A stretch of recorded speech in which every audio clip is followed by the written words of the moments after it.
Hello and welcome to the Fantasy Sanctuary. We're back. It is Risers and Fallers time. We're here with a very quick video running you through 5 big winners, big rises in Dynasty circles after the weekend, and 5 big fallers. We're going to start negative this week.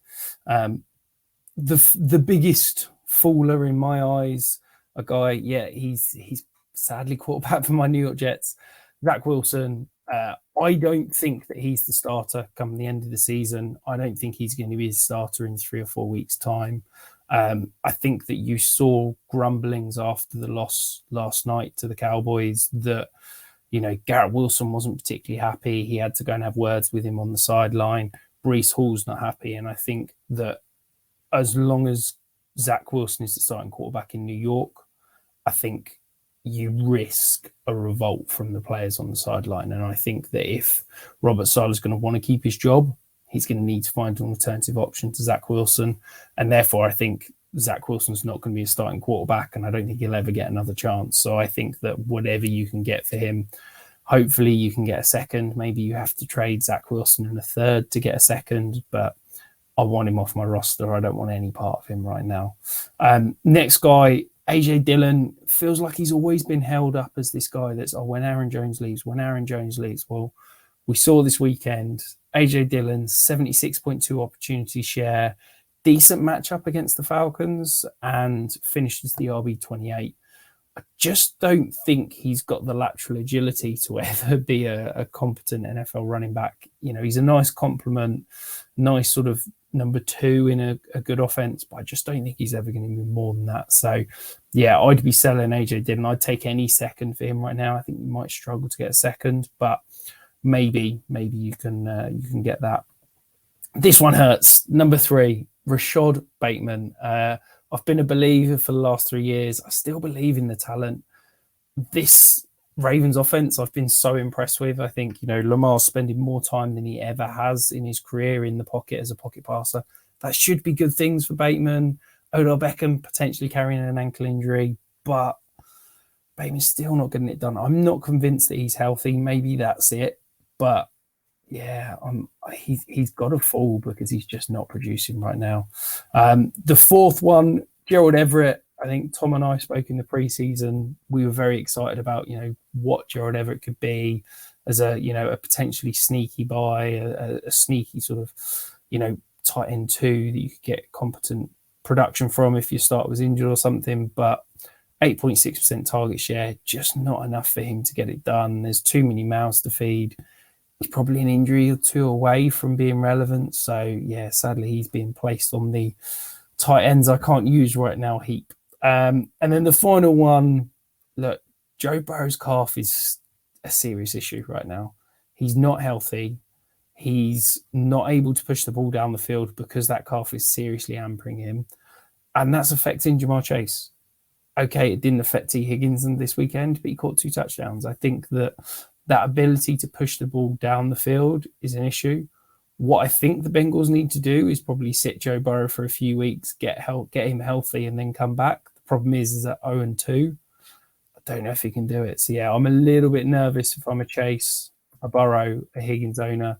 I don't think you can go out and move them right now just because I think all of their values are depreciated from, these are still stars, these are still studs, but I'm very nervous if I'm rostering them, and I think that I'm a contender right now. The Risers, let's go across them and be a little bit more positive. Brian Robinson. Look, I'm not the biggest Brian Robinson fan. I really thought Antonio Gibson was going to take over this backfield. I want running backs that are explosive, that can catch passes, but man, Brian Robinson's just churning it out. Maybe you got to hold your nose and kind of dive in, but he's an RB2 probably the rest of the way. 77.8% opportunity share at the weekend. This is his backfield. And I think with Sam Howell under center, it might not be pretty, but I think this team is going to be in games. And as long as this team is in games, Brian Robinson's going to get the workload and he's going to be, boom bust. He is a volume-based RB2, but he's getting the volume. He's putting the points up. Next, we come to the Rams pair. They were on this list last week. They're back this week. Puka Nacua, look, how can he not be a riser? It feels like it's just, I believe the balloon's going to pop at some point, but let's keep going along for the ride. Leading the league in target share at the moment, he's at 39.3%. I think that's definitely regressing. Definitely when Cooper Kupp's comes back, maybe even before then. But look, through 2 games, record breaking, you've got to give it up to him. I wouldn't sell for anything less than a first, which is mad when this is a guy that was probably a 4th round pick in your rookie draft. But that's where he's going right now. I don't know if I fully believe it. I don't think I could get fully invested. Maybe I'm just a hater. Maybe it's just a bit of take luck because I wasn't in on him in that pre-draft process. But look, I struggle to see a world where he's going to be able to put up this level of production when Cooper Kupp's back. So I think if you can sell off the hype, get that first, maybe even first plus, then I think you've got to be doing that. Then Kyren Williams, look, we've seen the news, we've seen the rumours about Cam Akers being traded. I don't think Kyren Williams is a great back. I don't think he's ever going to be an elite fantasy back, but 95% snap share on Sunday. This is his backfield. He's a, same as Brian Robinson, hold your nose, dive in, because he's probably going to be an RB2. And yeah, this Rams offense is going to be a hell of a lot better than anyone else thought, I think, in the preseason. The fourth guy, a guy that he's just continuing to produce, Nico Collins, 23.3% target share with an ADOT of 13.5. He's getting the high value touches. I think this offense is going to take a step forward once this offensive line gets healthy. They're missing 4 starters on the offensive line, and they're still able to push the ball downfield to Nico Collins. I think that as this whole offense gets healthier, as CJ Stroud, who I'll be honest, I've been impressed with through 2 games, I think that Nico Collins could be a superstar that is hiding in plain sight, and maybe you need to go and grab him.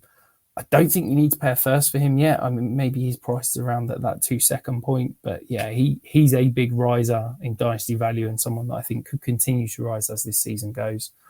And then the 5th at the bottom of the list there, you can see Jake Ferguson, led all tight ends in routes on the Cowboys, led all tight ends in targets, 2nd week in a row. He's getting the red zone looks as well. And I think that he's now in that sort of back end tight end one, plug and play, week in, week out, that, yeah, he's going to be reliant on a touchdown. He needs that touchdown to be able to have a good fantasy week, but so do all tight ends outside of about 5 or 6 right now. So yeah, hard to get too excited, but he's definitely in that tight end 8 to 16 range on any given week. So the dynasty value is going to go up. And as we've seen with Dak Prescott when he's been firing, you look at Dalton Schultz, not the most talented, not the most explosive, but when the volume's going to be there, they're going to put up fantasy points. So, hard not to feel like you're solid if you've got him maybe as your tight end 2 on a decent roster. Well, that's it. Who did I miss? Any big rises, any big fallers that you think I didn't talk about that you'd want to hear more about? Hit me in the comments below. I'll respond to every single comment we get. And while you're here, jump over on X, give us a follow, hit that like and subscribe button. And if you like what you see, you can even join. You get access to all of my Dynasty content, my trade calculator, and so much more.